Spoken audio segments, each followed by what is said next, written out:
tarde.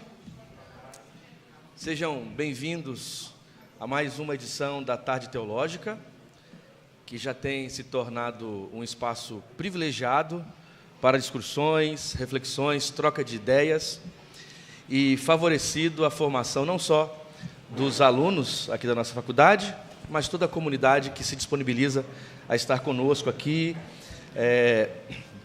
criando esse ambiente de crescimento, aperfeiçoamento, diálogo e construção do saber.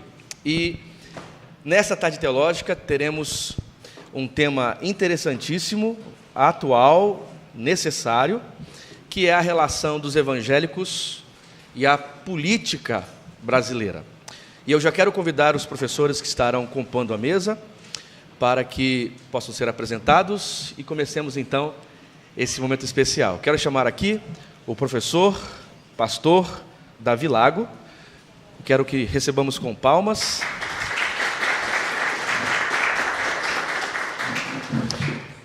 E quero convidar também o professor doutor Vanderlei Rosa.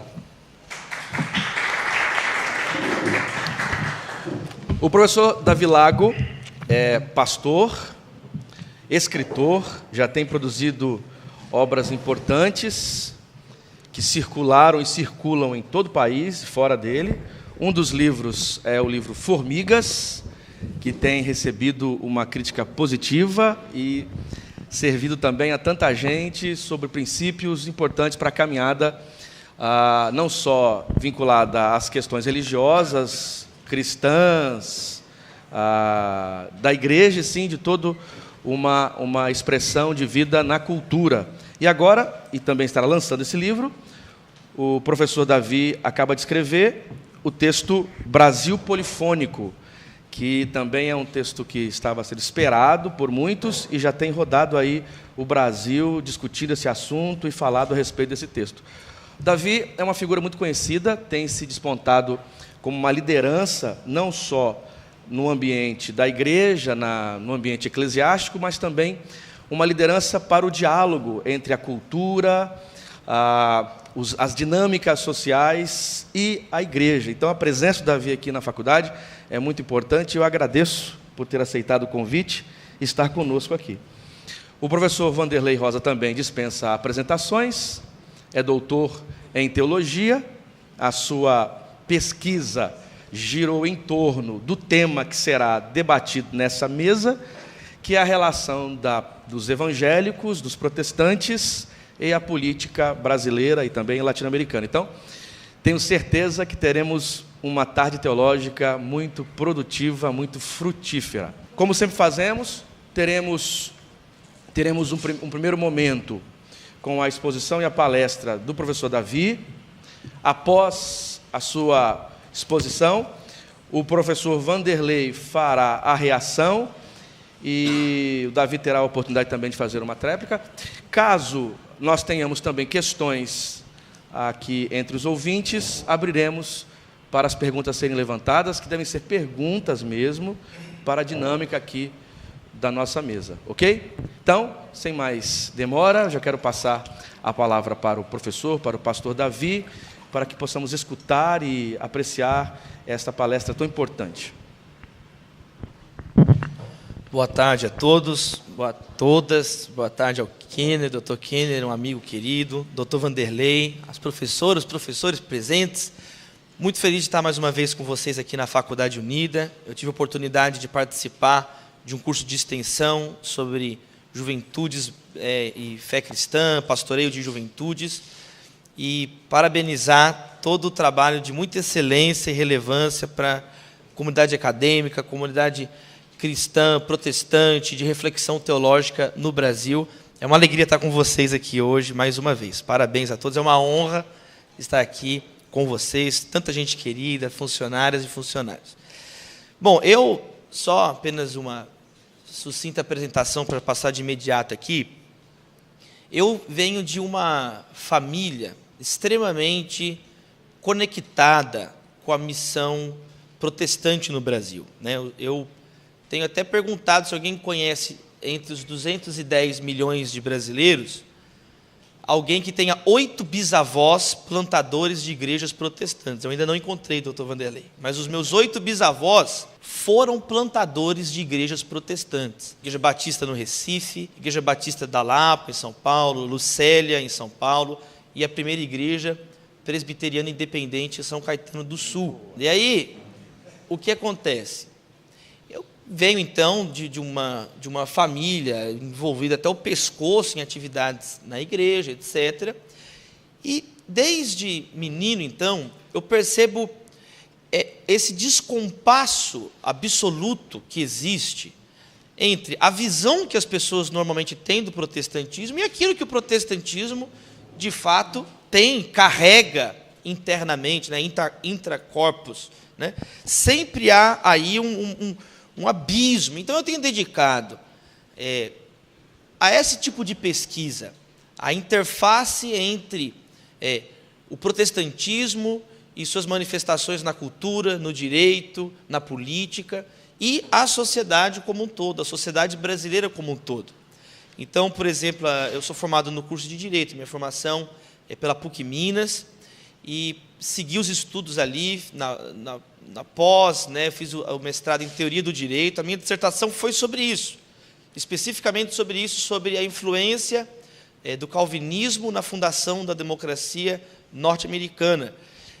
Vejo, então, a importância desse tipo de atividade, dessa tarde teológica aqui na Faculdade Unida, que aproxima, né, os discursos, dissipando, então, uma série de trevas, de bobagens que são ditas, que não contribuem nem com a academia, nem com a política, nem com o bem-estar social, dizendo de modo amplo. Então, esse livro nasce, o livro que a gente quer apresentar algumas ideias centrais dele, ele nasce dessa preocupação, especialmente nesse momento que a política brasileira atravessa, já sendo até chamado de crise da nova república, né? Uma crise com uma ruptura grande, uma falência das antigas lideranças políticas do Brasil. Esse livro foi assim encomendado, né? Não saí pedindo para fazer esse livro, não era algo que estava nem planejado. Várias lideranças eclesiásticas, batistas, presbiterianas, metodistas, Assembleia de Deus, vários líderes respeitados, de organizações respeitadas, têm conversado sobre isso, e aí falaram assim, poxa, precisamos ter uma conexão da geração velha guarda com a nova geração, com jovens que estão estudando esse tema, e precisamos trazer para a arena pública, começando do nosso meio de reflexão teológica, ciência da religião, dos meios eclesiásticos, mas indo em direção ao debate público, sobre esses temas. E aí eu separei no final do ano passado, né, um período, no mês de novembro, foi uma semana, e reuni algumas reflexões que a gente já estava realizando, por exemplo, no ano passado, lá na Universidade de Hamburgo, faço parte também do RELEP, né, a rede de estudos aí sobre o pentecostalismo, apresentei uma comunicação lá sobre isso, e nós reunimos, então, algumas ideias que têm esse objetivo principal: jogar luz no debate político brasileiro, contemporâneo, que tem, para além da crise econômica, crise política, conjuntural, que é cíclica, que é normal, que faz parte da trajetória política de uma nação, tem um dado novo consolidado, que vem já se pronunciando, que é agora o fato de que na arena pública a voz, vamos dizer, evangélica, é incontornável agora na arena pública. Então chega um momento que, para os protestantes, para o meio evangélico, o Brasil não é mais um detalhe agora, né? Quando você alcança aí números que caminham para ultrapassar 1/3 da população brasileira, e vice-versa. E a sociedade não pode mais tratar assim, é um grupo qualquer, não se admite mais uma leitura infantil do protestantismo pelas classes ditas educadas da nação brasileira. É necessário agora, então, refinar esse tipo de conversa, refinar esse tipo de debate, né? No sentido republicano pleno do termo. E isso interessa a todos nós, né? A dissipar essa confusão. Então, eu quero passar aqui a apresentar algumas ideias básicas do livro, e já abrir aqui para o doutor Vanderlei, para a gente conversar, para as perguntas. É legal, assim, eu acho que um ponto de partida interessante é a noção de atividade política. A noção de atividade política básica é combater o caos social, é uma tentativa mínima de ordenação da sociedade. Eu me lembro das minhas primeiras aulas de ciência política, na faculdade de Direito. Né? Eu fui aluno, por exemplo, da ministra Carmen Lúcia Antunes Rocha, presidente do Supremo Tribunal Federal. E algo bem enraizado lá na escola da Faculdade Mineira de Direito é isso. A gente diz assim lá, política é quando chega sexta-feira. Né? Sexta-feira é aquele nativo da história do Robinson Crusoe, quando chega o outro na ilha, começou a política. Política é quando chega o outro. Então, a atividade política, desde a sua tradição clássica na Grécia, é justamente isso. É a tentativa de ordenar um grupo, é a tentativa de organizar a cidade. E aí a gente vai ver, então, em toda a história, eu não estou aqui para ficar dando história de teoria do Estado, teoria política, mas você vai ver que chegam momentos de rupturas de paradigmas na história, né? E nós, todos os analistas, toda a academia e o debate público percebe que estamos hoje, nesse momento, num momento de uma nova ruptura na cidadania, numa nova ruptura na atividade política. Né? Então, por exemplo, para ficar em 2 exemplos nacionais, Eduardo Genetti lançou um livro agora, há 2 anos, essencial, Trópicos Utópicos, uma perspectiva brasileira da crise civilizacional, pela Companhia das Letras. E também, agora, no ano passado, o Sérgio Abranches lança uma outra obra, A Era do Imprevisto. Então, há um entendimento que a cidadania, o modo de exercer a política, ou seja, o modo de ordenarmos sociedades complexas, está passando por uma alteração. Por exemplo, a nossa vida, ela já é uma vida digitalizada. A nossa vida está sendo transmitida, a nossa vida é uma vida digital. Só que as estruturas do poder ainda são analógicas. A democracia representativa ainda é uma estrutura moderna, analógica. O modo como o jogo político é organizado, como, por exemplo, sindicatos, partidos políticos, isso ainda é extremamente linear, isso ainda é um pensamento extremamente em bloco. Só que na vida real, com a escalada técnico-científica, já vivemos numa sociedade plural, polifônica, já vivemos numa sociedade digitalizada, mais veloz, não linear. Então, eu começo o texto falando sobre isso. A crise política brasileira está inserida numa crise mais ampla, de mudanças de paradigmas políticos mais amplos. O papel da imprensa. Né? Participei dos 2 últimos fóruns da Folha de São Paulo sobre o jornalismo. Só se fala nisso. É monotemático o jornalismo, a imprensa. Qual o novo papel da imprensa? Qual o novo papel de uma sociedade com fake news? Então, as bases políticas, como as conhecemos e conhecíamos, nós estamos no meio de uma transição. Nesse turbilhão, agora recortando aqui para a nossa realidade brasileira, a voz evangélica se faz forte, se faz presente de um modo incontornável. Estima-se aí, os dados mudam um pouco, mas 85 ou 86 parlamentares do Congresso, dos 513, são ditos da frente parlamentar evangélica. E aí começam, então, as supersimplificações.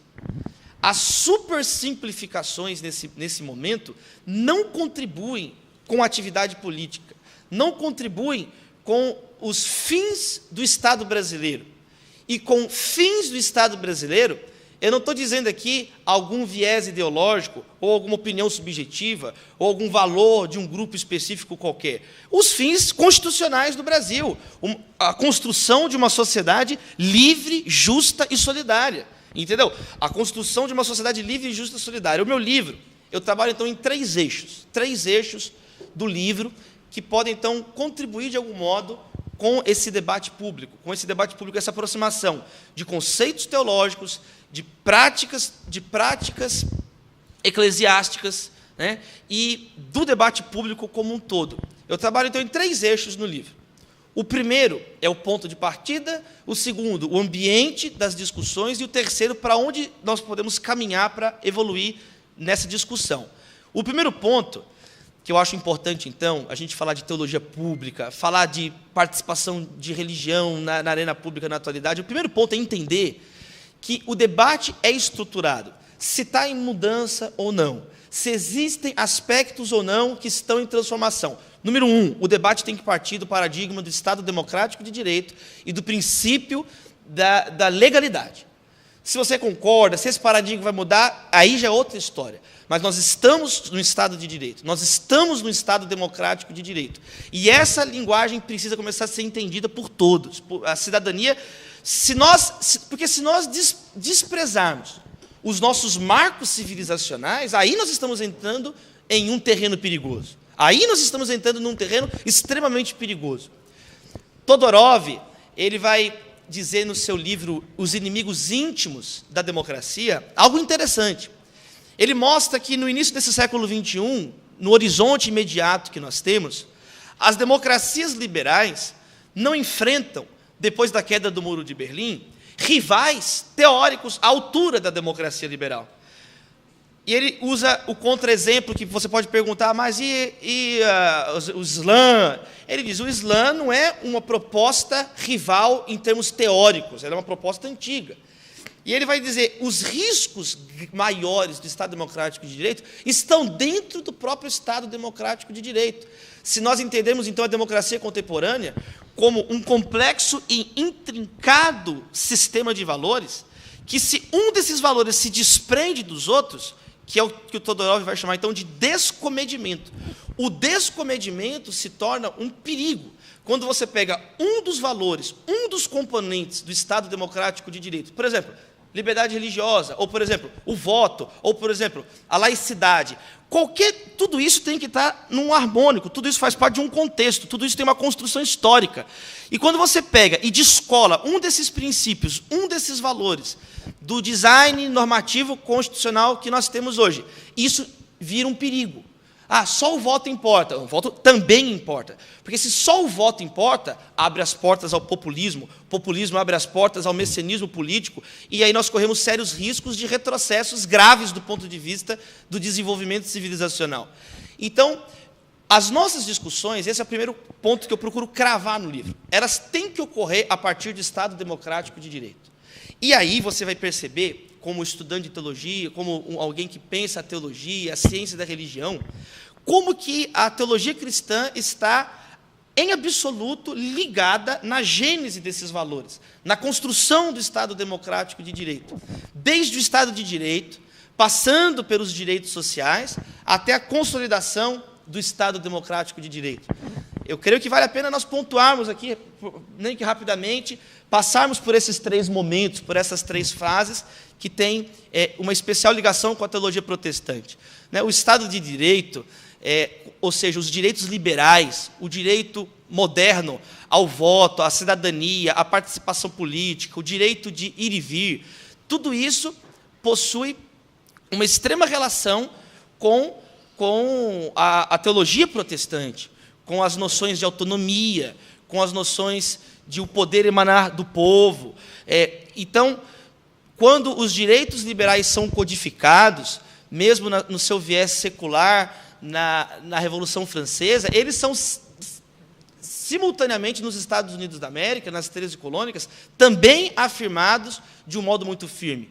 Você vai ver também, novamente, a teologia cristã, a praxeologia protestante cristã, na segunda fase de direitos, na segunda expansão dos direitos, quando o pessoal pensa assim, espera aí, não basta apenas a igualdade de fala, não basta apenas a liberdade de voto, o sufrágio, é necessário igualdade de fato, é necessário igualdade social, é necessário que nós possamos melhorar e dar condições para o trabalhador, e aí começa então a série de postulações do socialismo, do marxismo, do anarquismo, etc. e tal, e dentro dessas outras série de reflexões sociais, você vai novamente encontrar práticas cristãs, desde a Cruz Vermelha, passando pelo Exército da Salvação, que juntos vão construindo, vão se consolidar em direitos do trabalhador, na Organização Internacional do Trabalho. E aí, chegamos no pós-guerra, depois da Segunda Guerra Mundial, no terceiro paradigma. Saímos de um Estado de direito, na primeira geração de direitos, vamos para um Estado social, não basta a igualdade de apenas na lei de fala, é necessário igualdade de fato, temos que lutar por moradia, por condições de trabalho humanizadas. E depois, então, da Segunda Guerra Mundial, com massacre sistemático de pessoas em campos de tortura, Auschwitz, é necessário, então, é necessário reafirmar a dignidade da pessoa humana. Algo que remonta novamente às origens da Era dos Direitos, né? Habermas tem um texto importante nesse sentido, onde ele mostra que a dignidade da pessoa humana sempre esteve presente nos direitos, sempre esteve presente desde a gênese dos direitos, mas é necessário ser explicitada depois das atrocidades da Segunda Guerra Mundial, justamente para que o paradigma, para que fique claro, o jogo político, o jogo do direito, o jogo da convivência, da coexistência das pessoas, tem que passar por esses crivos. Nós temos que explicitar aquilo que estamos falando. Nós precisamos recortar claramente o que queremos dizer com cada um dos termos. Por isso, em primeiro lugar, é importante entendermos onde se dá a fala hoje. Onde se dá a fala da academia, da igreja, do debate público? Todos sobre o império do direito. Todos sobre o paradigma do Estado democrático de direito, que é consagrado não só na teoria, mas na Constituição Federativa do Brasil. O segundo eixo da obra, então... Está falando muito rápido, gente? Vocês estão aqui? Deixa eu tomar uma água aqui. Em segundo lugar, o livro... Então, primeiro, tranquilo, gente? Eu cravo esse ponto de partida para as discussões. Só para fechar esse primeiro ponto, é um assunto atualíssimo, porque você ouve agora direto na mídia e nas discussões dentro e fora da academia, dentro e fora das igrejas, expressões como rasgar a Constituição, rasgar a Constituição, rasgar a Constituição, a desobediência civil, desobediência. Esses são jogos de linguagem perigosos, são jogos de linguagem infantis, que você vê senadores da República, pessoas que ficam repetindo como um mantra isso. Não, nós temos que reafirmar que nós estamos no Estado constitucional, no Estado democrático de direito. E as discussões precisam respeitar a Constituição e esse ponto de partida. Pois bem, em segundo lugar, e aí são 2 ou 3 capítulos no livro, abordando isso, fazendo uma reconstrução histórica, voltando aos preceitos cristãos do dar a César o que é de César, Deus o que é de Deus. A gente vai reconstruindo tudo isso aí com mais detalhes. Em segundo lugar, os debates políticos, eles precisam ocorrer em um ambiente de tolerância, de racionalidade e de verdadeiro republicanismo. E isso também é herança da teologia protestante.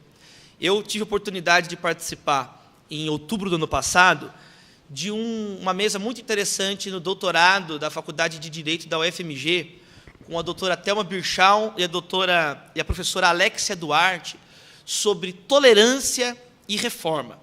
E isso é muito interessante, porque tolerância antes da reforma, claro que já se falava de tolerância, é claro que existem escolas, inclusive, de tolerância, mas sempre uma tolerância com viés a favor da dominação, como, por exemplo, o Império Romano, que, na sua expansão, ia criando sincretismos, entre aspas, tolerâncias, mas uma tolerância que estava a favor do Império. Agora, as rupturas sucessivas ocasionadas pela Reforma Protestante, é bem interessante o modo que o Dr. Fábio Conder Comparato trata isso no seu livro Ética, né, Direito, Moral e Religião no Mundo Moderno.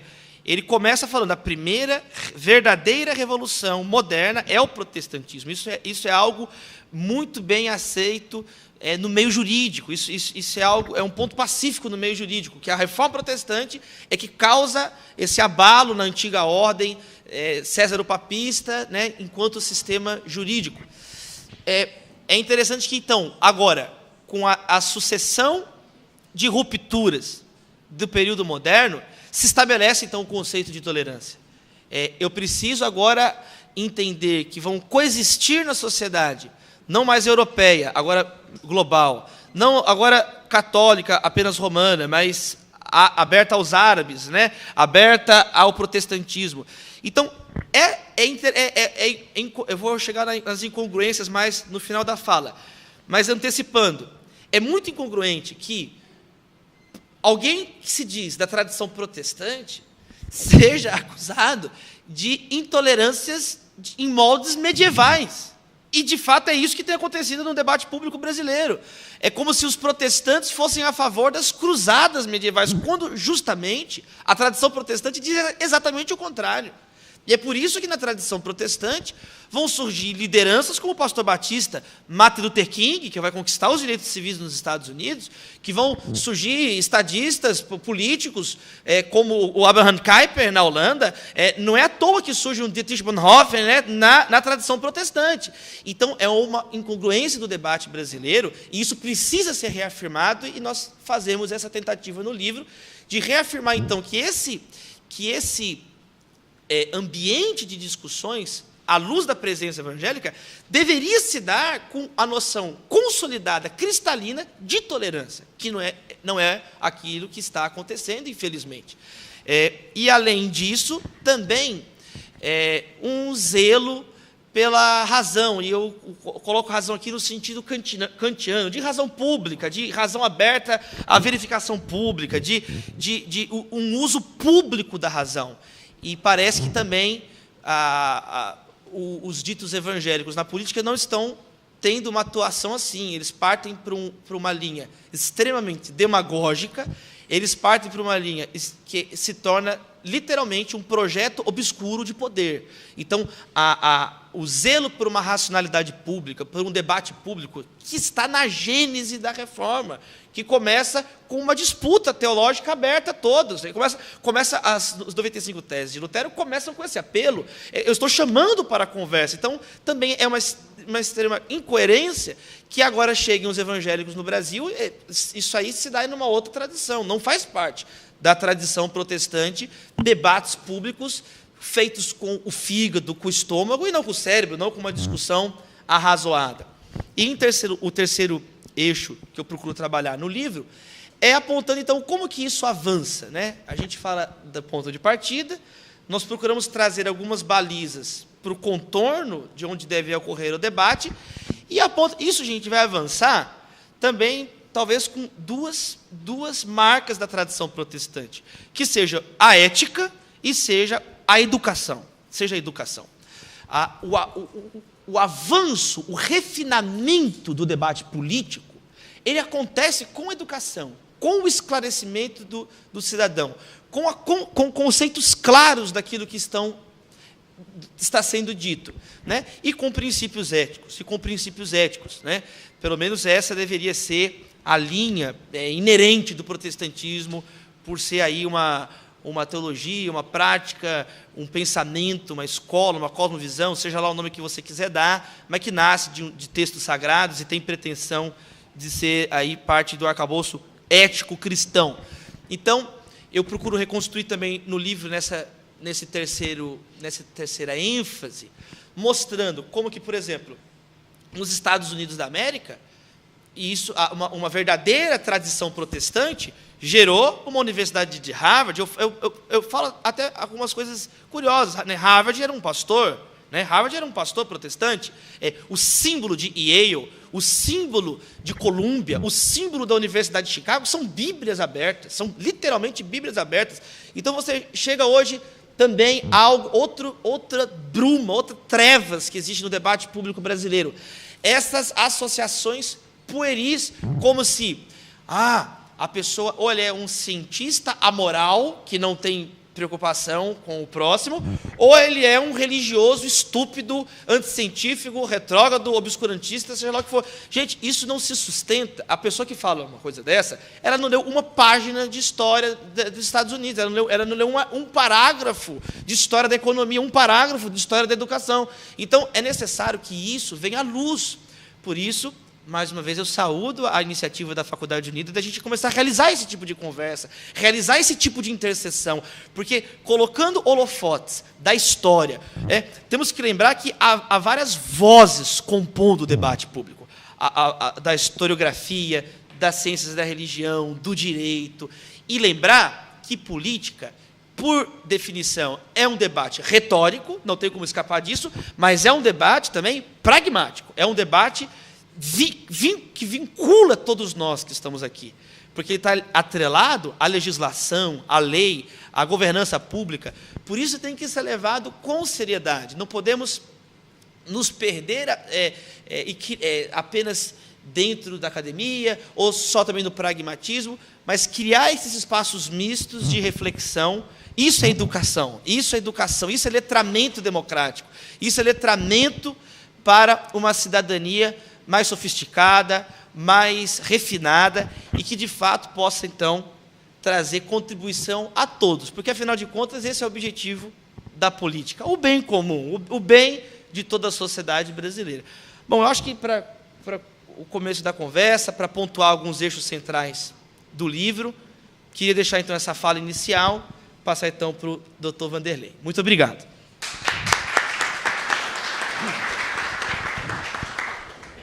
Obrigado, Davi. Eu, na realidade, queria ficar te ouvindo mais. Acho que a sua palavra é tão clara para nós e exige pouca reação. Eu quero, talvez, pontuar uma questão ou outra. O Davi começa a falar sobre esses três, que ele chamou de três eixos, né, nessa relação igreja e sociedade. Aliás, porque, no final das contas, a grande questão da missão cristã é exatamente isso. Você tem a igreja de um lado, a sociedade do outro. Quer dizer, a nossa grande questão é essa, é como que se relaciona a igreja e a sociedade. É isso que deveria estar no centro sempre das nossas pregações, das nossas reflexões, das nossas perguntas acerca do porquê que existe cristianismo. E é sempre essa relação, igreja e sociedade, cristianismo e sociedade. Como que se dá, como deve se dar essa relação, né? E ele aborda a partir exatamente desse binômio, né?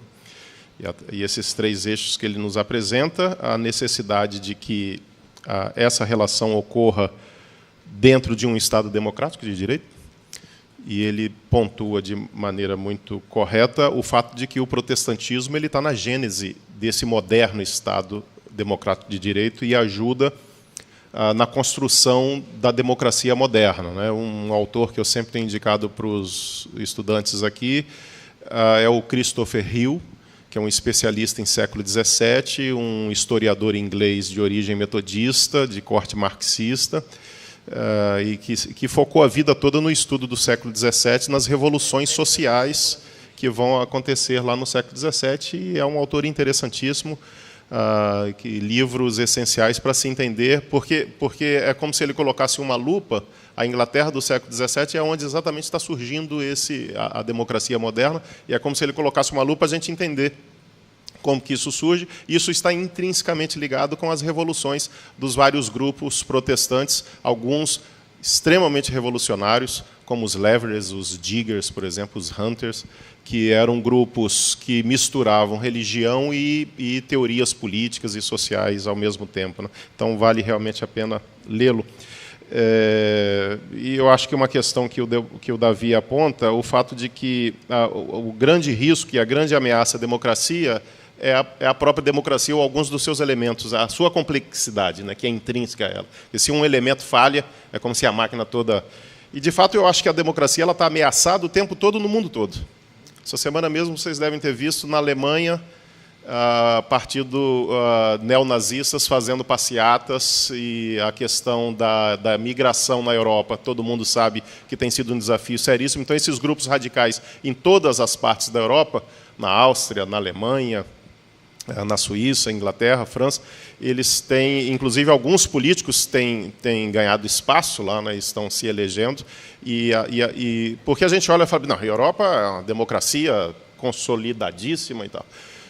Se bobear, elas caem também, né? A gente não pode esquecer que alguns dos países europeus tinham ditaduras há muito pouco tempo. Década de 60, 70, alguns países europeus ainda estavam vivendo ditaduras, né?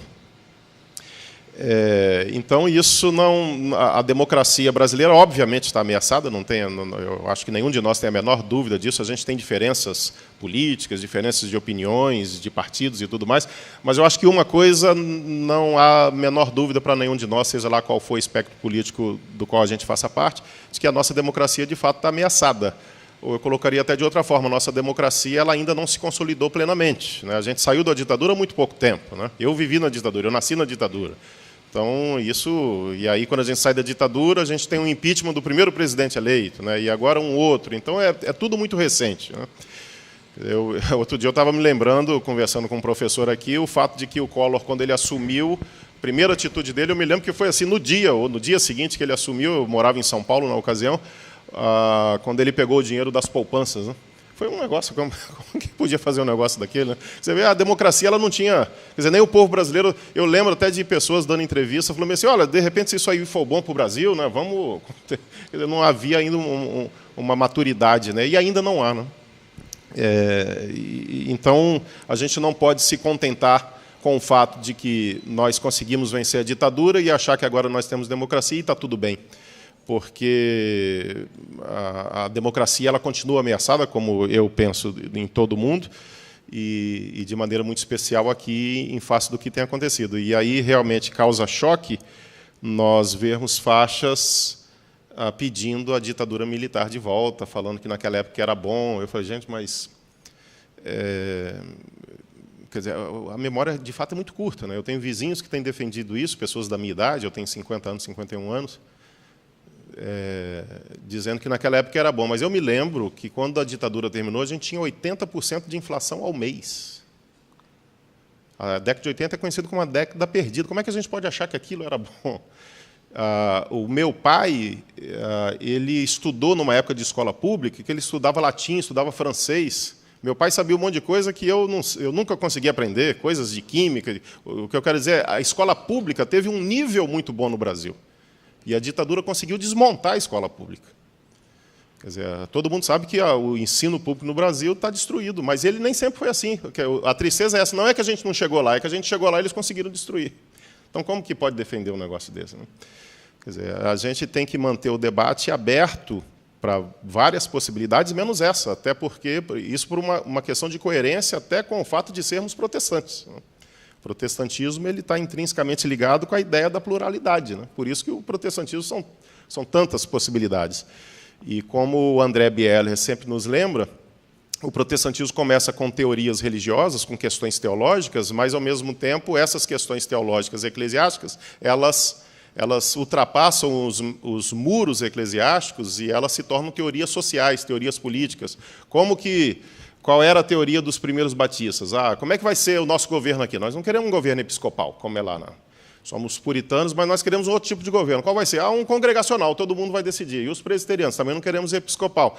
Queremos eleger os nossos presbíteros, vamos fazer dessa maneira. Quer dizer, são ideias, são eclesiologias que acabam se tornando também teorias políticas. Tá, e a sociedade? Como que era a sociedade? Era o rei, era o monarca, e junto com a igreja, era o César, o papismo, como você colocou. Não, agora nós não queremos mais isso. Então, as monarquias começam a cair também e nós vamos criar um outro tipo de sociedade. O protestantismo está nessa gênese. A gente, por uma questão de coerência histórica, nós precisamos nos manter firmes com essa ideia de que, se não é perfeito, ainda é o melhor sistema de governo, o melhor sistema de estruturação social e política é a democracia, o Estado de Direito. O segundo ponto, a questão da tolerância e do respeito, há uma questão que sempre me incomoda, porque o Davi coloca também, de forma muito correta, que o protestantismo ajuda no desenvolvimento da tolerância, mas uma questão, Davi, que sempre me chama a atenção é... Bem, colocando de outra maneira, se a gente colocasse isso em forma de pergunta, o protestantismo ajuda no desenvolvimento da tolerância? A minha resposta particular seria sim e não. Porque depende de que tipo de protestantismo que nós estamos falando. Quando a gente fala de protestantismo, embora a gente use no singular, né, todo mundo sabe que, na realidade, nós estamos falando de protestantismos. Nós estamos falando de várias reformas. Então, ao mesmo tempo, e essa é uma crise interna ao nosso movimento protestante, que a gente precisa decidir de que lado que nós vamos ficar, porque você tem, de fato, um protestantismo progressista e que ajuda no desenvolvimento da tolerância. Você tem uma história de desenvolvimento da tolerância. O século XVI, decididamente, não é um século de tolerância. A intolerância religiosa estava em todas as partes. Você tem guerras de intolerância. A última grande guerra de intolerância religiosa é a Guerra dos 30 Anos, 1618 1648, que arrasou a Europa, o continente. E quando a Europa acorda dessa guerra terrível, o que os teóricos, especialmente protestantes, vão dizer é o seguinte: olha, a gente precisa estruturar a sociedade sobre uma outra base que não seja a religião, porque a religião está acabando com a gente. Então, a religião tem que passar a ser uma questão aí de cada um opta qual é a religião que quer, mas a gente tem que estruturar e pensar a sociedade a partir de outros valores que não sejam a religião, porque ninguém suporta mais tanta guerra. Eles estavam se massacrando, né? Eram cristãos matando cristãos, né? Protestantes matando católicos, católicos matando protestantes, e os batistas no meio sendo mortos por todo mundo, os anabatistas. Então, pessoas, por exemplo, o grande líder batista que vai para as Américas, lá para as colônias, o Roger Williams, né, que funda a colônia de Providence, que tem uma visão de democracia e de tolerância, especialmente de tolerância, talvez uma das mais fantásticas do século XVII, o John Locke escrevendo a sua Carta de Tolerância, o John Milton escrevendo o seu Areopagítica. Ainda era, em alguns casos, uma tolerância muito limitada. O John Locke, por exemplo, fala de tolerância, mas ele mesmo não tolerava católicos.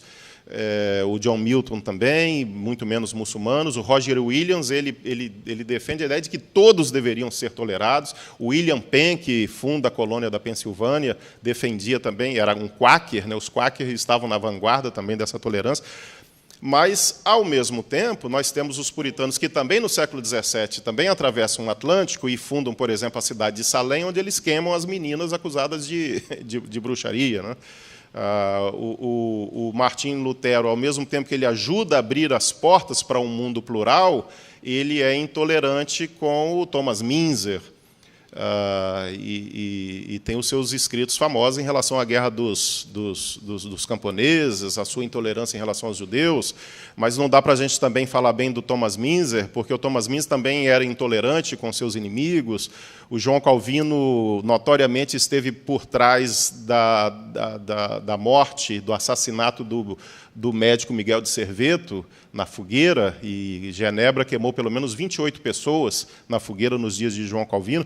Então, o protestantismo ele carrega esse nó, que, ao mesmo tempo que ele ajuda no desenvolvimento da tolerância, em muitas das suas manifestações ele também era intolerante.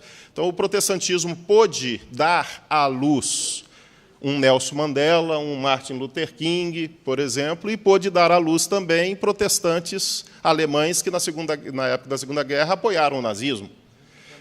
Você tem protestantes nos Estados Unidos no século XVIII, 18 e 19, especialmente no século XIX, que usavam a Bíblia para justificar a escravidão. E você tinha protestantes que usavam a Bíblia para mostrar que a escravidão era o maior escândalo da humanidade.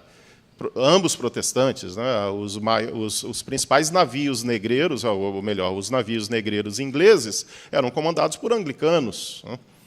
Então, ou seja, na realidade, a questão é essa. Nós precisamos optar qual é o tipo de protestantismo que nós queremos. É esse progressista, libertário, democrático, tolerante, ou aquele, porque existe aquele também, que é obscuro, né?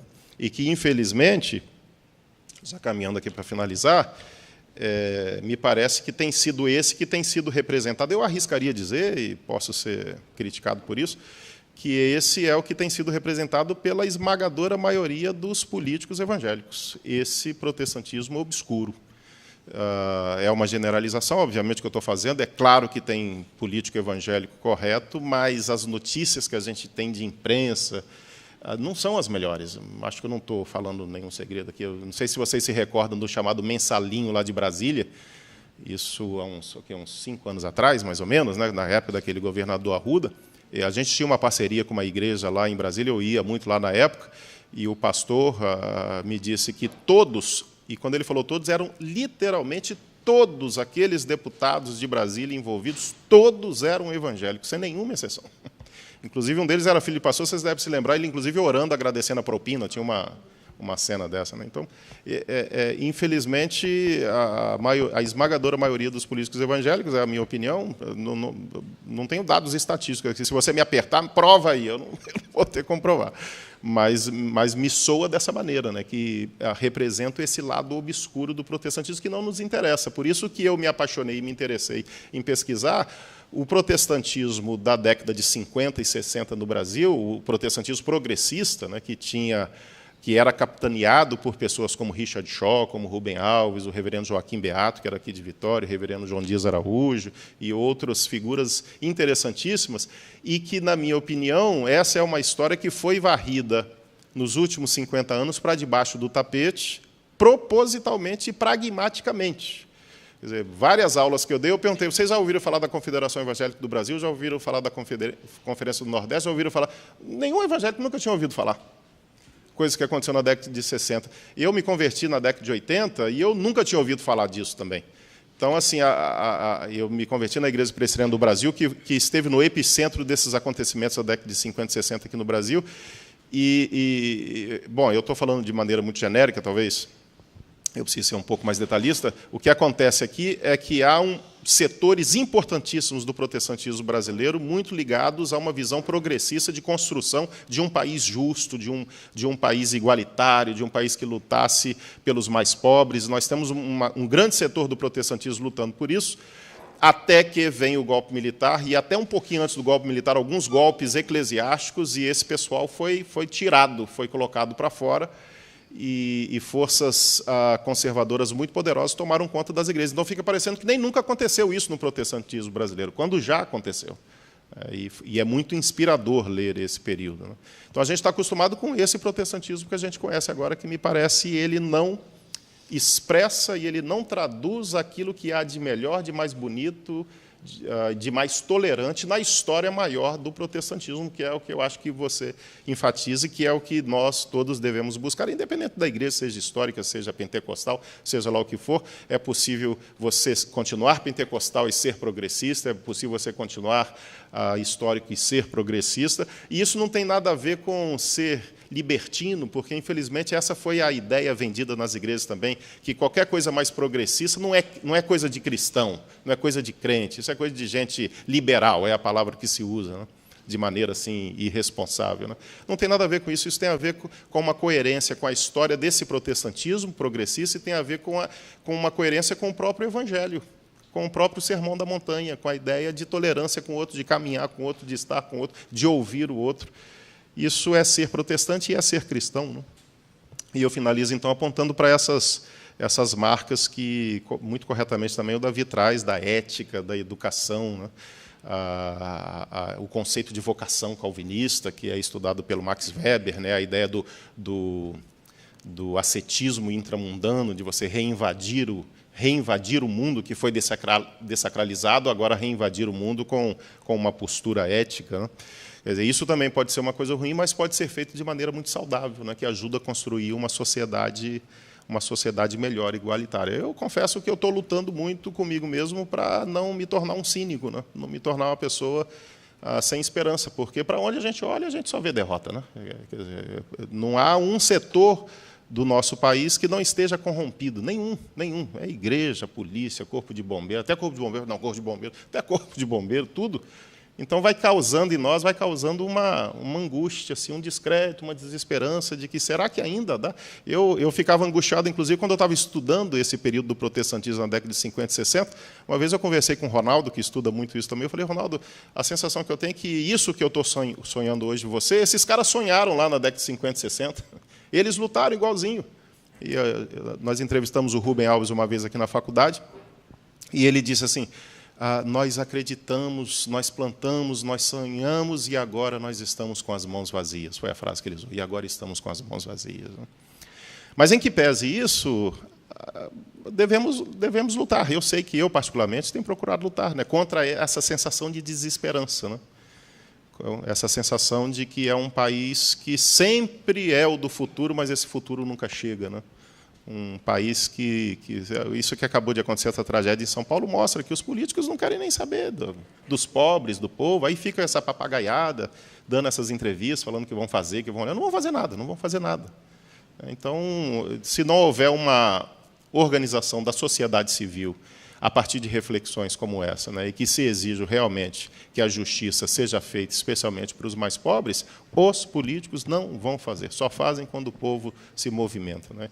Então, é nisso que a gente tem que acreditar, é nisso que a gente tem que colocar esperança e nos inspirarmos para isso naquilo que há de melhor na história do protestantismo e nas próprias páginas dos evangelhos, né?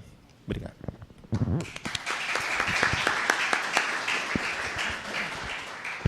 Davi, você pode fazer aí uma réplica, né, à réplica do professor? Eu acho que vou falar duas coisas. Primeiro, não, realmente, eu falei rápido sobre a questão da tolerância, mas é isso mesmo. Existe esse contrafluxo interno no protestantismo desde o início, com a Reforma Radical, com o Thomas Müntzer, né? E até hoje, que seria essa contra-tolerância, essa intolerância na gênese. Corretamente fica mais equilibrada a minha fala com essa pontuação do Dr. Vanderlei. Mas o meu sentido foi justamente esse, mostrar que dentro do protestantismo tem esse veio de ouro aí, tem algo novo, né? Tem algo novo, é contraditório. É legal a gente ter essa noção também da história das mentalidades, dos contextos da época, né? Por exemplo, eu participando do debate lá na UFMG, um dia o acadêmico, tudo vira e fala assim, não, porque o Martinho Lutero não era um livre pensador.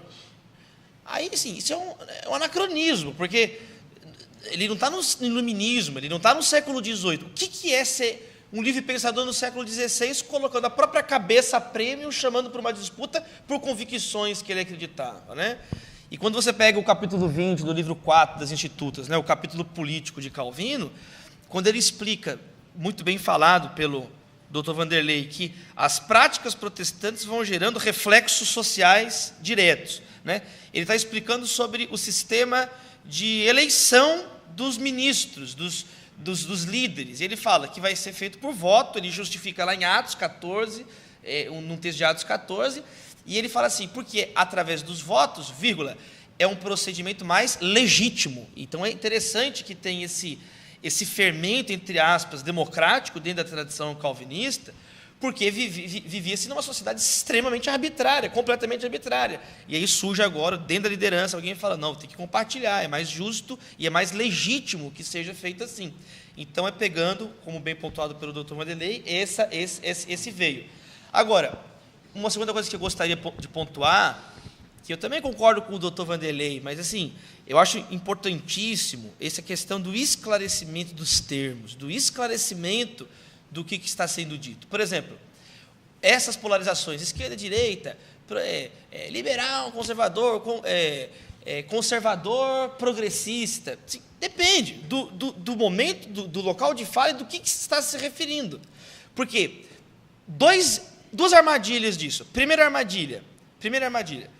Existem coisas, por óbvio, que é melhor ser conservador do que progressista e vice-versa. Exemplo simples. Eu vou pegar um piloto de avião, o estagiário, o mais novo, o mais atual, ou que já tem muita tradição e experiência. Então, é um caso onde ser conservador, eu quero o melhor médico para fazer a cirurgia, eu quero o melhor piloto mais habilitado para fazer. É um caso onde ser conservador é melhor. Espera aí. Há milênios a sociedade funciona de tal maneira, agora chegou, é o famoso snobismo cronológico, que o progressismo não pode cair no snobismo cronológico. Agora vamos reinventar o mundo, agora nós somos os iluminados que descobriram como é que o mundo funciona. Não, agora, pelo amor de Deus, eu vou fazer uma cirurgia, eu quero a ciência do século XXI ou uma técnica medieval para arrancar meu dente? Não, eu quero a ciência, eu quero ser anestesiado, eu sou totalmente progressista com relação a isso. Então é interessante colocar em que se está se falando, se você é progressista ou conservador. E uma segunda armadilha de falar progressista e conservador é a armadilha que não se percebe, mas que para um jurista isso fica muito claro, é das contradições de progressismos. Entendeu? Como se tudo fosse ou conservador ou progressismo. Esse é uma dualidade infantil. Porque existem progressismos que colidem. Não tem como você ter um progressismo, muitas vezes, tecnológico, científico e ambiental. Você vai ter que escolher entre dois progressismos. Várias vezes isso acontece. E existe um jurista chamado Robert Alexy que vai explicar isso. A ponderação de princípios, a ponderação de valores, a ponderação, a tomada de decisão numa sociedade hipercomplexa, com 200 milhões de pessoas, num mundo com bilhões de pessoas, onde as decisões podem custar vidas, como o Dr. Vanderlei falou. Se naquela época já custava vidas, imagina nos dias de hoje. Então é legal, eu queria também pontuar isso, né? Essas duas armadilhas que nós não podemos cair. Pela ordem, nobre deputado, muito obrigado. Bom, realmente as expectativas de termos uma mesa rica, frutífera, foram claras e verdadeiras, né? Você é um galã. Pois é, eu fiquei até meio sem graça, que os dois vieram de terno, né, cara? Só eu aqui que tô... Aprende, Kenner. Antes de passar a palavra para vocês, eu queria falar aqui do livro, né? Brasil Polifônico, os Evangélicos e as Estruturas de Poder. É exatamente nessa obra que o Davi faz toda essa discussão de forma muito clara e de fácil acesso, porque não adianta ser austero para discutir coisas difíceis. É necessário que você consiga dialogar para que algo importante seja compreensível. E eu acredito que esse texto ele tem essa característica tão bonita. E esse livro está à disposição aqui, tá?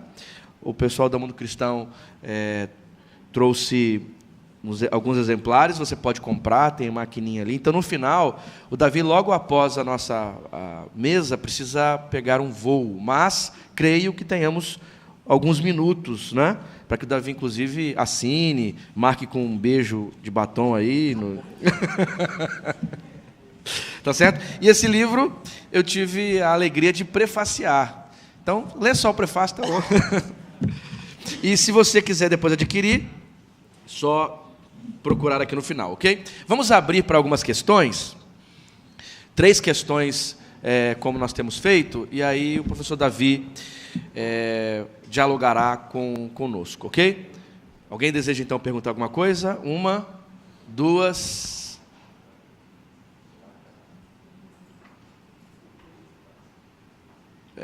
né? Um de cada vez para não embolar. 1, 2... Mais alguém?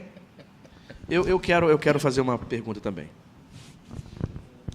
Veja, vamos fazer todas as 3 perguntas, lançamos para o Davi e ele responde, tá bom? Ou não. Na verdade, eu vou fazer uma afirmação, e pode parecer até engraçado, mas naquele filme do Capitão América, O Novo Soldado Invernal, tem uma hora quando a Hydra se mostra bem, mais claramente. Uma das afirmações são que o povo está prestes a abandonar a liberdade pela segurança. E eu acho que, quando se fala de ditadura e volta à ditadura, é principalmente porque nós estamos inseguros, né? E não usando isso como desculpa, né, para ter um governo ditatorial, mas eu acho que essa é uma grande preocupação, né, a questão da segurança. E até que ponto estamos...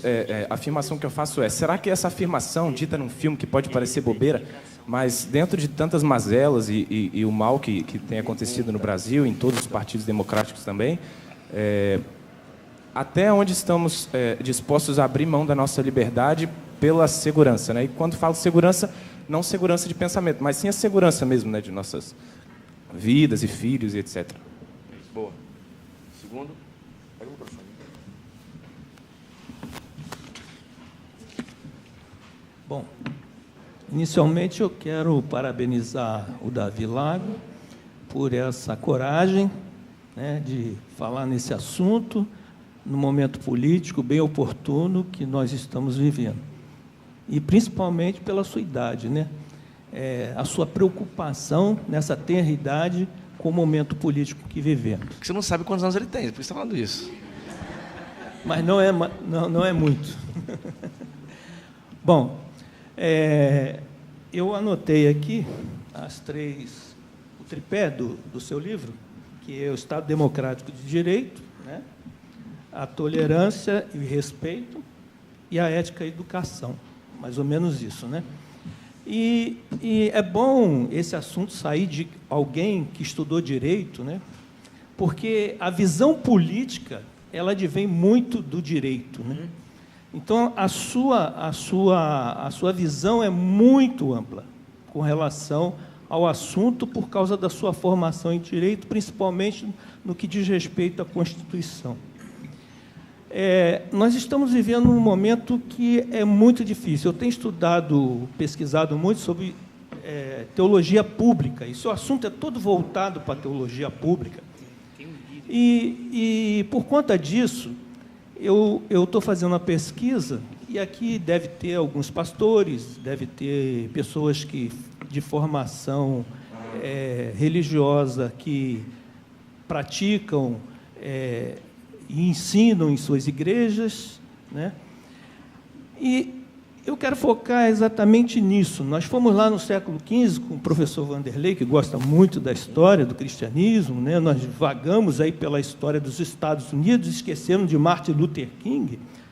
Falaste muito em protestantismo. E o que é o protestantismo? Protestantismo está dito, é para protestar. Protestar quando as coisas não estão no seu lugar. Como Lutero lá. As coisas, na opinião dele, não estavam no seu lugar. E aí ele veio fazendo o seu protesto.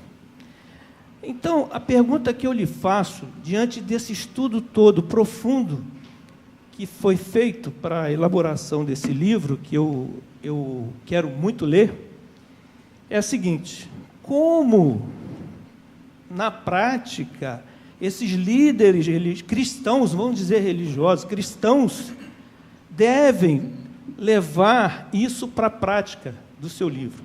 Através dos seus púlpitos, como é que isso pode ser feito? Como a gente pode revolucionar? Porque nós temos uma realidade latina, nós não temos a realidade dos Estados Unidos. A nossa realidade é outra. Eu estou cansado de ouvir de autores americanos. Por isso que eu folgo dizer e parabenizar pelo seu livro.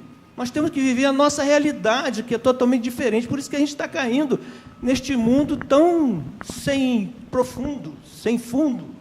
Então, a minha pergunta é exclusivamente nesse sentido. Bom, a minha questão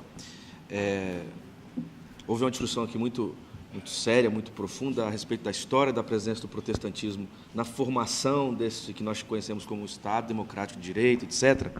E você usou uma expressão interessante. Você diz o seguinte, que se você tem no início da história do protestantismo um interesse de fazer uma discussão de maneira racional com o cérebro, agora você tem gente fazendo com fígado, com coração, né? Eu diria talvez com intestino grosso, mas a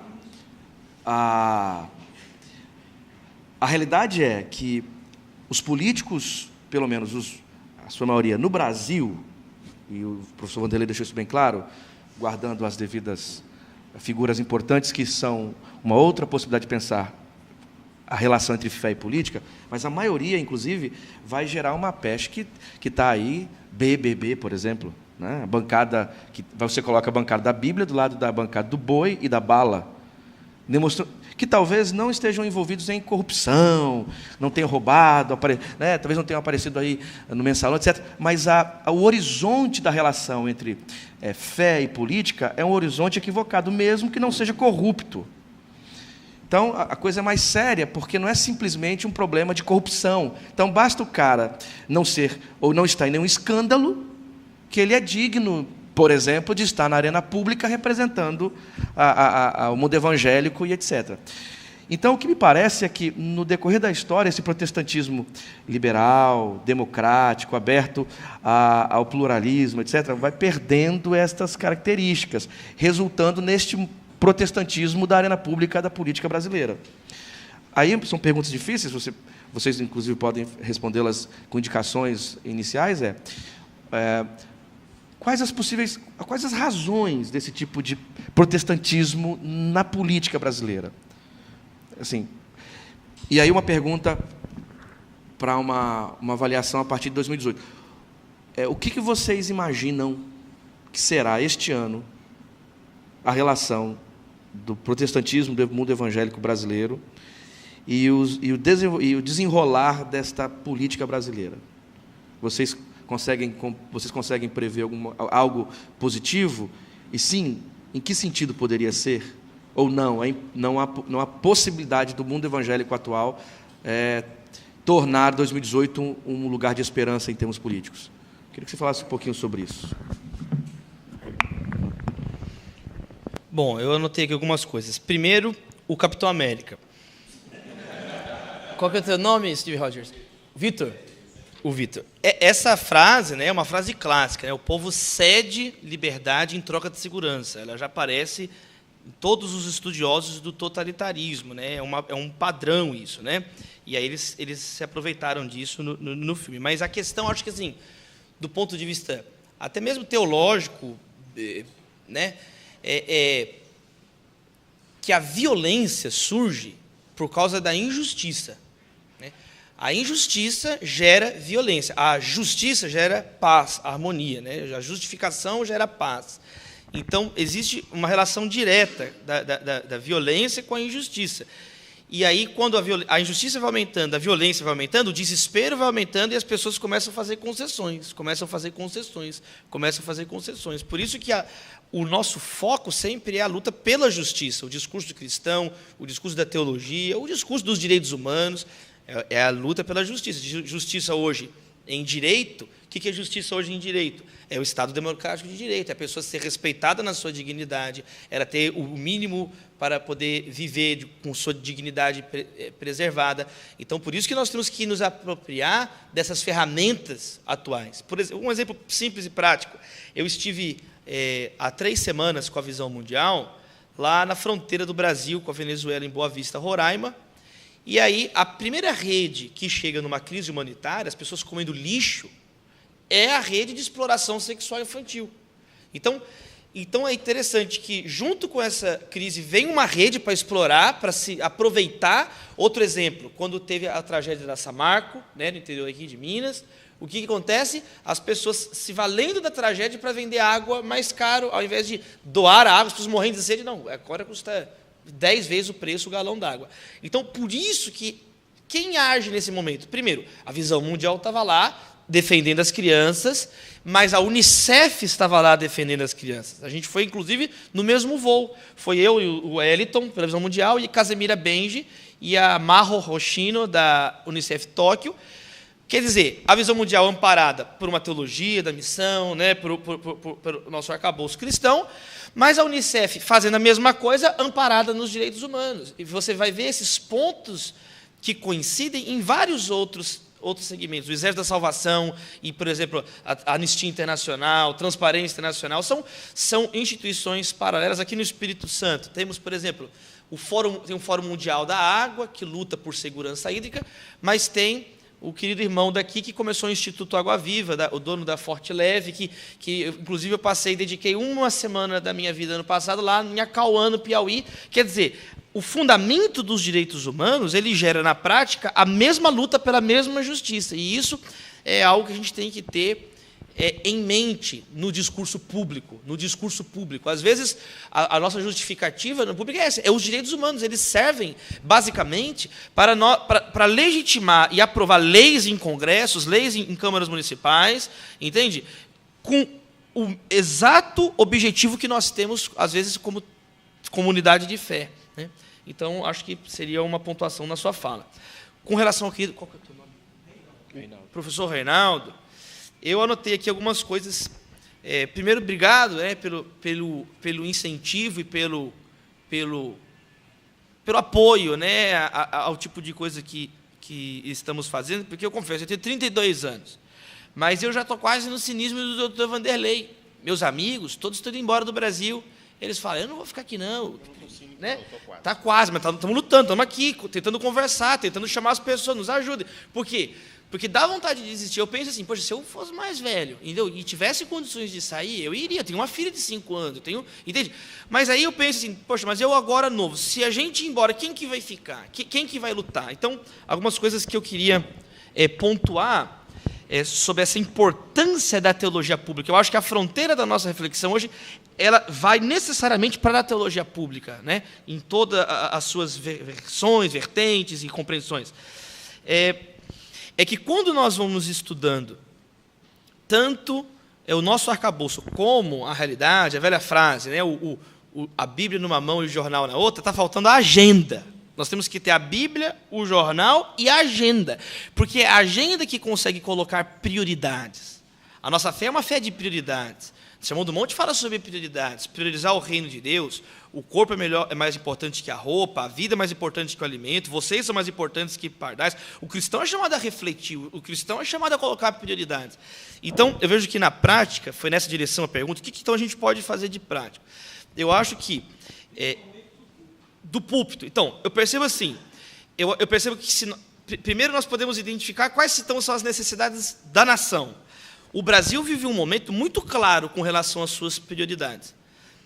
O senso comum está debatendo o partido isso, o partido aquilo, a direita, a esquerda. Quando estão sendo desrespeitados, passos atrás, os marcos civilizacionais. com violência política, com discursos de ódio. Quer dizer, a gente tem que dar um passo atrás. Não dá para debater ideologia, nuances, quando as bases da própria conversa estão sendo desrespeitadas.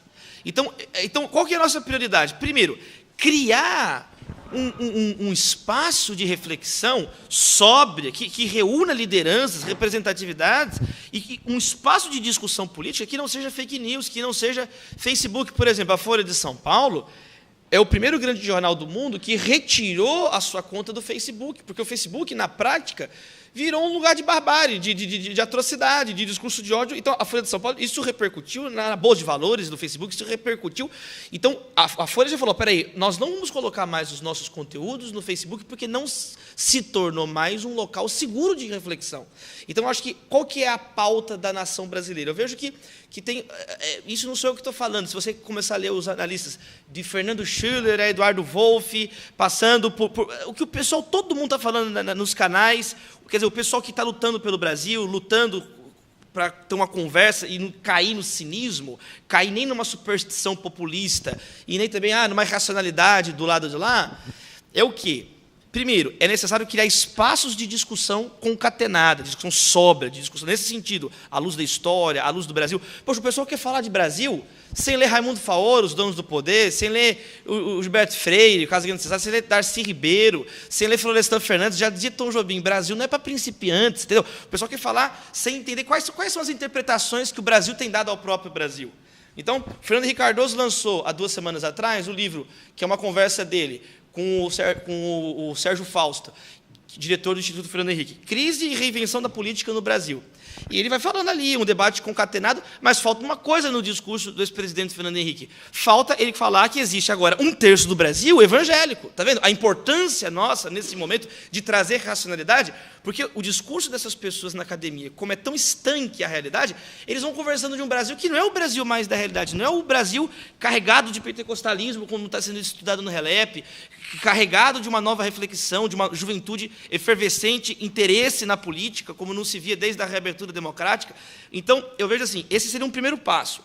O Brasil, antes de falar a igreja, o que o Brasil precisa? Criar um grupo de reflexão séria sobre a nação brasileira, cívica, republicana. Em segundo, criando um espaço assim, identificando pessoas que querem não polemizar pela polêmica, mas, de fato, conversar sobre política. Um segundo momento seria, então, um período de uma reconstrução do nosso projeto de país. O Brasil não tem mais um projeto de país. E esse é o maior perigo que ronda as democracias, quando não tem um projeto de país. Porque o Brasil sempre teve um projeto de país no século XX. Né? Por exemplo, o projeto de Brasil no século XX, na grande parte do século XX, era um só, era modernizar, era colocar infraestrutura no Brasil, era colocar hidrelétricas, e tanto é que o Brasil se tornou hoje a 10ª economia do planeta Terra. Então, chega no final do século XX, qual que é a pauta do Brasil, e que está ficando claro agora? Era uma pauta social-democrata, a gente precisa equilibrar, né, a competitividade do Brasil com o bem-estar social de um país com tantas pessoas miseráveis. Então, tanto o PT como o PSDB, chegando bem cru agora na discussão, são modos diferentes de executar basicamente o mesmo projeto, um projeto social-democrata, um projeto de bem-estar social que, inclusive, está na nossa Constituição. Então, só que agora a gente entra no século XXI sem projeto nenhum.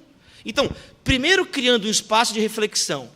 Isso é política com P maiúsculo, para depois a gente começar...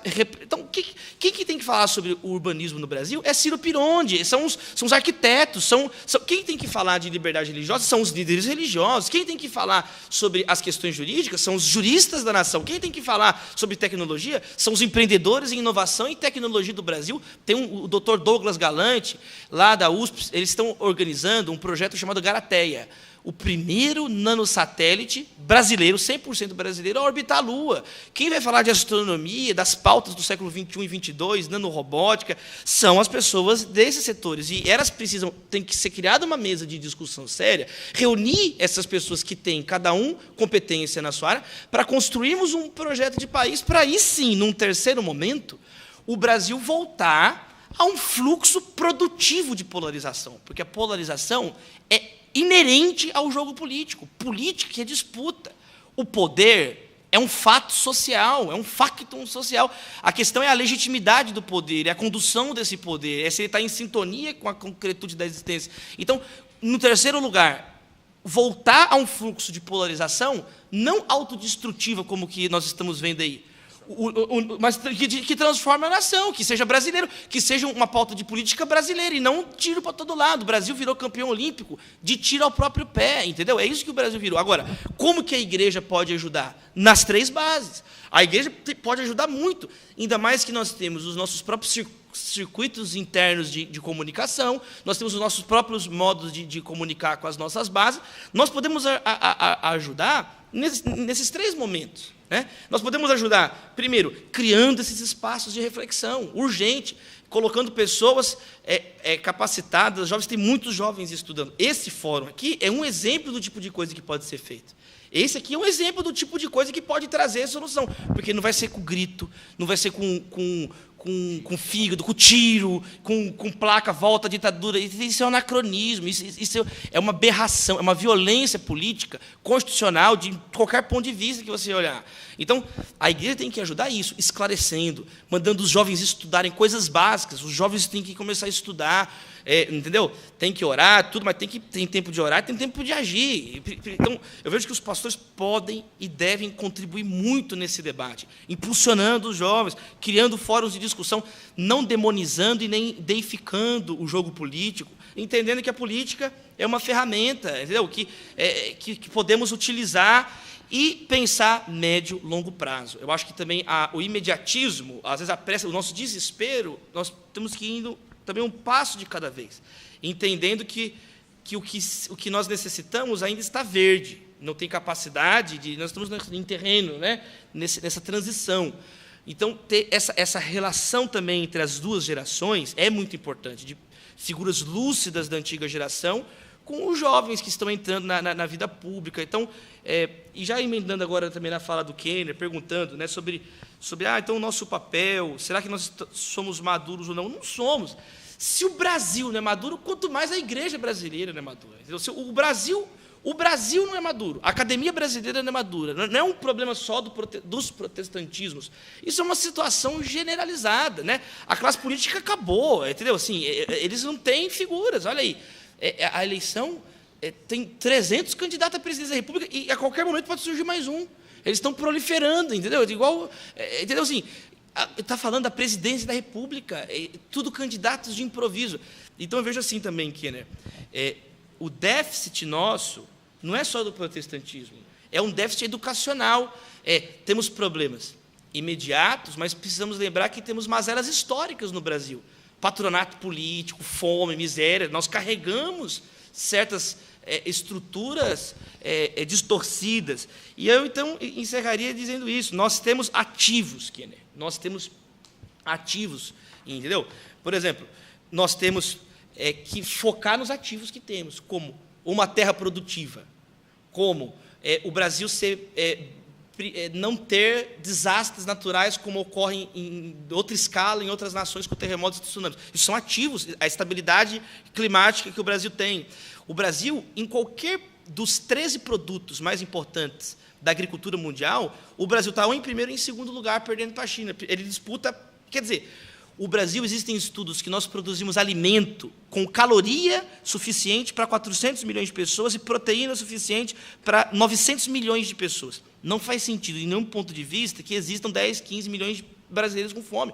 O Brasil é reservatório de água, entendeu? Não faz sentido, tem pessoas que morrem de sede. Não é um problema racional, a conta não fecha. É mais um problema emocional, espiritual, de falta de orgulho, social. De distribuição. O problema não é um problema racional, não é um problema de falta de atividade. E, apesar de tudo, de PricewaterhouseCoopers ao Banco Mundial, afirmam que, em 2050, o Brasil é a 5ª economia do planeta. Entende? Por causa desses ativos tão grandes que nós temos. Então, eu vejo assim, a igreja tem um papel aí de salgar, de fazer a diferença nessa condução, porque, no fundo, é disso que nós estamos falando. Nós estamos falando no destino de uma nação e de um povo que caminha para se tornar a 5ª economia do planeta Terra. Entende? Nós, como protestantes, num país como esse, moro num país tropical, eu encerro dizendo isso, não basta mais para nós termos apenas o cristianismo nominal, porque esse nós já o temos desde o início do Brasil. Olha a canção, Aquarela do Brasil, Terra de Nosso Senhor. né, de Pedro Álvares Cabral, o nome de um discípulo, o Monte Pascoal, a terra de Vera Cruz, né, a Machado de Assis escrevendo Esaú e Jacó. Você sabe como é que começa uma sessão no Congresso Nacional? Eu fui lá, começa assim, é praxe da casa, com um crucifixo de todo tamanho, parece uma igreja. Começa assim: sob a proteção de Deus e pelo bem do povo brasileiro, eu declaro aberto mais uma sessão do Congresso. Mas estão pegando os bens do povo brasileiro, como já diria Antônio Vieira. Quer dizer, nós, cristãos, não precisa de mais cristão. O símbolo do Brasil é o Cristo Redentor, com os braços abertos sobre a Guanabara. Então, cristianizado o Brasil já é. A questão é saber se essa teologia vai ser uma teologia transformacional, uma teologia séria, republicana, brasileira de fato, ou vai continuar com esse blá, blá, blá. Eu espero que não. E muito obrigado.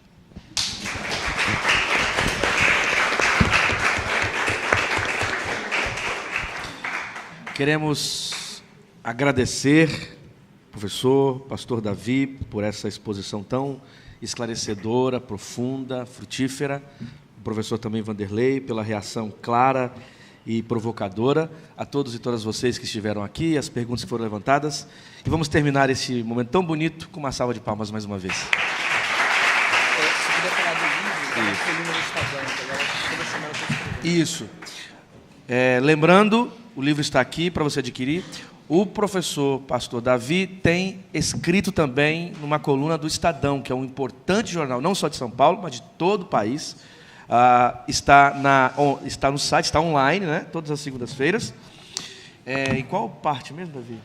Eu só encerrar dizendo isso aqui. Nós conseguimos lá uma via no blog Estado da Arte, no Estadão Digital, onde são debatidos esses temas. E aí nós estamos estudando os 30 principais problemas brasileiros: burocracia, repactuação federativa, administração pública, modernização dos sindicatos. Parece que é tema que não tem nada a ver, mas tem tudo a ver com o que nós estamos falando aqui. Então, fica um convite também para acompanhar a gente lá no blog Estado da Arte, no Estado de São Paulo. Obrigado. Ótimo. Além do Brasil Polifônico, o Davi também escreveu, como eu disse no início, o livro Formigas, junto com o William Douglas, Lições da Sociedade Mais Bem-Sucedida da Terra. Se você quiser adquirir, também está aqui à disposição, tá certo? Obrigado.